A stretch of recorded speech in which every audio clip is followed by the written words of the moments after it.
আসসালামু আলাইকুম প্রিয় ভিউয়ার্স, দেশ ও দেশের বাইরে থেকে যে যেখান থেকে আমার ভিডিওটি দেখছেন সবাইকে জানাই আমার আন্তরিক শুভেচ্ছা ও অভিনন্দন।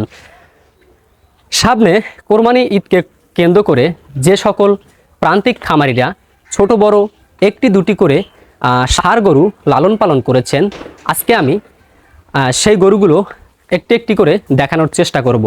তো ঠিক সেরকমভাবেই দুটি ষাঁড় গরু একই সাথে আমাদের সিরাজগঞ্জ তালগাছির হাটে থেকে 1,30,000 টাকা দিয়ে ক্রয় করেন আমাদের চরতারাবাড়িয়া গ্রামের কুদ্দুস মিয়া। তো আমি দেখাবো সেই দুটি ষাঁড় গরু আগে কেমন ছিল, এখন বর্তমানে কেমন আছে। তো এই দুটি গরুকে আমাদের শাহজাদপুর তালগাছি হাট থেকে ক্রয় করা হয় 1,30,000 টাকা দিয়ে।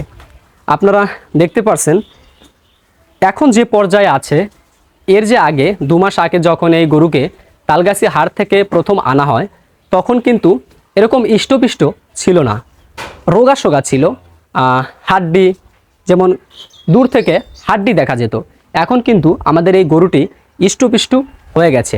তো এরকম আমাদের বাংলাদেশে প্রতিটি ঘরে একটি দুটি করে ষাঁড় গরু পালন হচ্ছে সব সময়।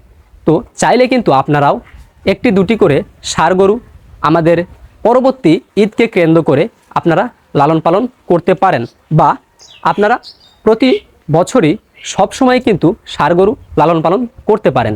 দেখেন, এই দুটি গরু যখন 1,30,000 টাকা দিয়ে কেনে তখন কিন্তু এরকম ছিল না। এখন এই গরু দুটির দাম হচ্ছে দুইটা 2 লক্ষ টাকা।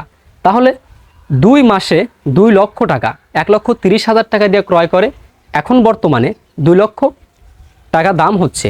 তাহলে কত? 70,000 টাকা কিন্তু লাভ দেখাচ্ছে। হয়তো 70,000 টাকার মধ্যে 20,000 টাকা এই দুজন 2 মাসে ওদের খাবারের প্রতি ব্যয় হয়েছে 20,000 টাকা। তাহলে কত? 50,000 টাকা কিন্তু বৃদ্ধি হলো 2 মাসে। দেখেন, আপনি যদি বসে থাকতেন তাহলে কিন্তু আপনার এই 50,000 টাকা লাভ হতো না। এখন বর্তমানে আপনি এই দুটি গরু পালন করে 50,000 টাকা কিন্তু একটি দুটি করে গরু কিন্তু লালন পালন করতে পারেন। 10 থেকে 12 দিন বাসায় রাখা হবে, তারপরে হাটে বা ব্যাপারীর মাধ্যমে বাসায় বিক্রি করা হবে। তো চাইলে আপনারা যদি এই দুটি গরুকে ক্রয় করতে চান বা দুটি গরুকে আপনাদের পছন্দ হয়ে থাকে তাহলে অবশ্যই আপনারা ডেসক্রিপশনে দেওয়া নাম্বারে ফোন করবেন। আমি আপনাদের গরুর মালিকের সাথে কথা বলাবো, বা আপনারা ডাইরেক্ট খামারে এসে কথা বলতে পারেন বা গরু ক্রয় করতে পারেন। তো প্রিয় ভিউয়ার্স, আজ এ পর্যন্তই। ভিডিওটি কেমন লাগলো অবশ্যই কমেন্টে জানাবেন। আর আপনি যদি আমার ইউটিউব চ্যানেলে নতুন দর্শক হয়ে থাকেন অবশ্যই চ্যানেলটি সাবস্ক্রাইব করে সাথেই থাকবেন। আল্লাহ হাফেজ।